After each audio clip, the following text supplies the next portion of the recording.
Una de las herramientas que puede servirnos para representar un negocio y a partir de esa representación construir ideas, imaginar alianzas futuras o incluso identificar puntos de mejora es el mapa de actores. Un mapa de actores es una descripción visual de las organizaciones y individuos que son clave en un sistema, incluyendo tanto aquellos que se ven afectados por el sistema como aquellos cuyas acciones afectan directamente al mismo. Puede ser muy útil cuando queremos visualizar un contexto y necesitamos identificar los agentes relevantes en torno a la temática que hayamos elegido.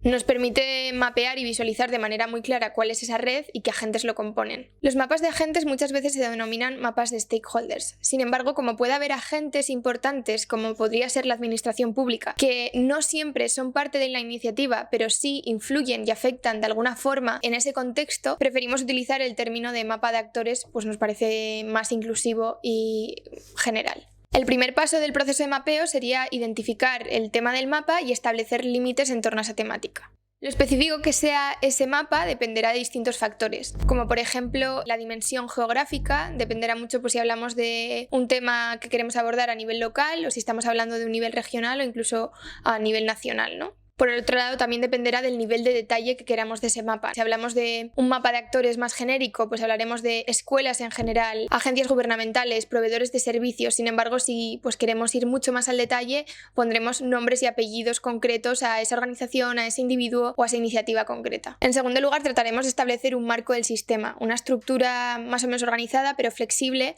para construir este mapa de actores. Lo que haremos será ordenar los agentes en distintos niveles según su proximidad, su relación o su conexión con el núcleo del negocio.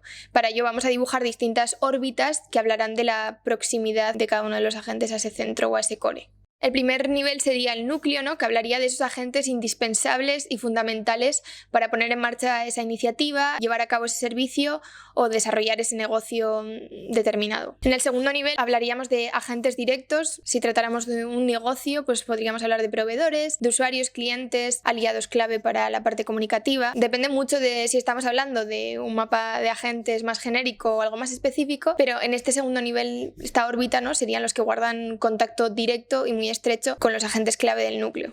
El tercer nivel hablaría de los agentes indirectos que de alguna manera influyen o se ven afectados por las acciones que ocurren en el primer y segundo nivel. En esa última órbita más externa hemos dejado espacio para lo que llamamos nuevos agentes, ¿no? Como hemos dicho antes, el ejercicio nos puede servir para idear, para imaginar cuáles pueden ser esas alianzas futuras. Entonces en esta nueva órbita dejaríamos espacio para imaginar esas alianzas, incluso para indicar o nombrar a agentes que no de una manera muy directa, pero sí pueden llegar a influir en nuestra actividad de una manera más sutil y no tan directa, pero bueno, que también debemos tener en cuenta. Antes de empezar a localizar los agentes sobre el mapa, recomendamos listarlos por grupos. De esta forma tendremos una lista previa de los agentes y podremos agruparlos de manera más ordenada a la hora de visualizarlos sobre el mapa. Una vez tenemos claro cuáles son esos agentes, ya podemos empezar a mapearlos dentro de la herramienta. Como ya hemos dicho, mantendremos siempre ese orden de proximidad y también podemos aprovechar otros códigos como de formas o códigos de color para hacer referencia a esos aliados que nos interesan especialmente, aquellos que inciden de una forma específica, crear nuestras propias categorías y variables y que también el recurso de color o de las formas nos pueda servir para añadir información a ese mapa.